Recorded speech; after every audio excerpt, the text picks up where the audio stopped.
Getting hurt and making me really get into chi running has been like the best thing that ever happened to me, because maybe I wouldn't have, become an instructor. Maybe I wouldn't have learned it again. Maybe I wouldn't have done all these things. And so I try not to look at things and go, well, if I had done this or I'd done that differently, then, because, I think all these things happen for a reason, and you kind of sometimes have to take the long road to find out where you're going to end up. But I would say like I was training too hard on my easy. I didn't know what easy was, basically. And I think that's a major problem with people when I see people say easy.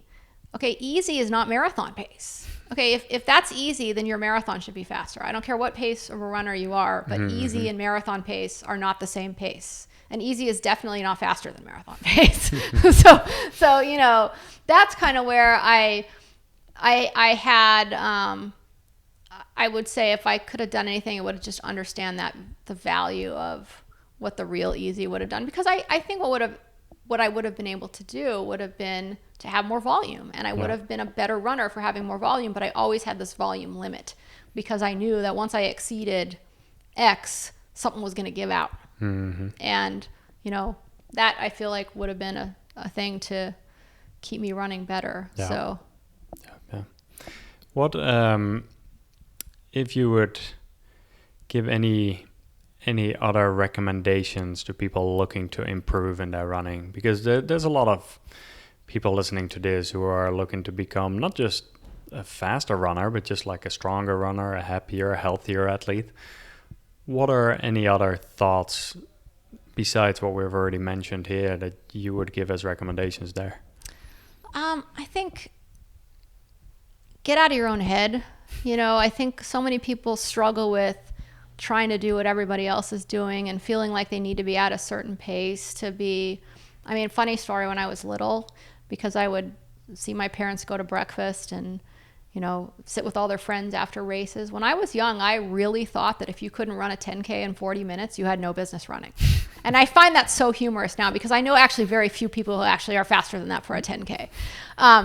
But I think people tend to think, well, what's a good time for this? Or what should I be doing for this? And it's like, you need to start where you're at. Wherever you're at, you got to start there and trust the process and realize that, your goals need to be long-term, because having a short-term focus on running is just going to frustrate you, because, you can't improve in the short term to the degree that you want to. And so if you can't keep it up, you won't improve. And no matter how you choose to go about running, the bottom line is you're going to get better running if you can do more running. And if you're always hurt, you're not going to be able to do more running.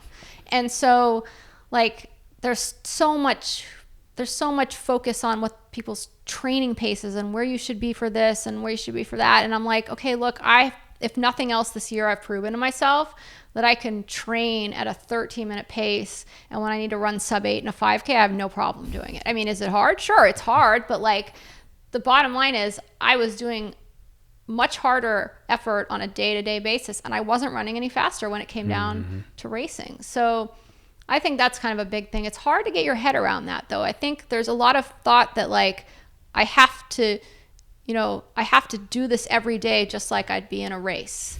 And, there's a lot of focus on no pain, no gain, which is I'm totally anti no pain, no gain because it doesn't work. And I think when you take a step back and you realize like, whatever your favorite football team is, do you think they play a game every time they practice?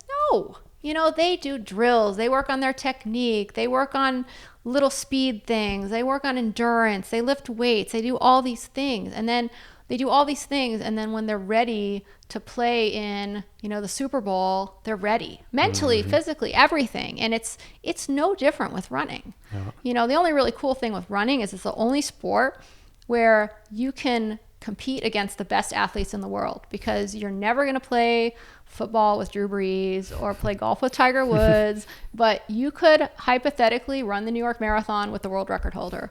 And that's pretty cool. No other sport really has that ability. And you might not consider yourself a competitor then, but heck, you're in the same race. So, we all got the same conditions and circumstances. Yeah. And that's the other thing is, don't get too caught up in the conditions and the circumstances, because everybody has those conditions, and you've got to make yourself resilient for as much as you can within reason. A friend of mine in Minnesota posted on Facebook that she had gone running, and it was 13 degrees, and it felt great compared to yesterday when it was -5. And I'm like, that's why you run when it's -5, you know? And it's like, people in Minnesota get that because they have to train and they're really cold. It's like, yeah, when you run in the -5, then 13 feels awesome. And then you've got to, like, when you're having a hard day and you get a really hard workout, I try to tell myself, well, I got that one out of the way. I don't have to have it come at me in race day, because you're going to have good days and you're going to have bad days. It's a numbers game. It's like that with anything.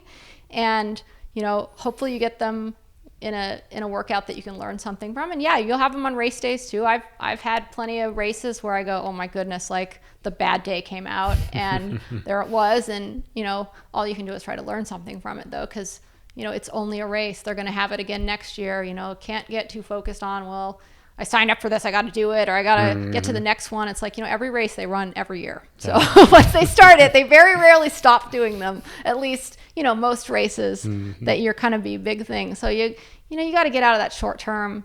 And I always tell people, like, I'm planning to run when I'm 80. So if I thought short term, I would not be there. And it adds so much to my life when I can have it become a de-stressor, not a stressor. When it starts to become a stressor, then, you know, nobody really has time for that because they've got lots of other things to accomplish.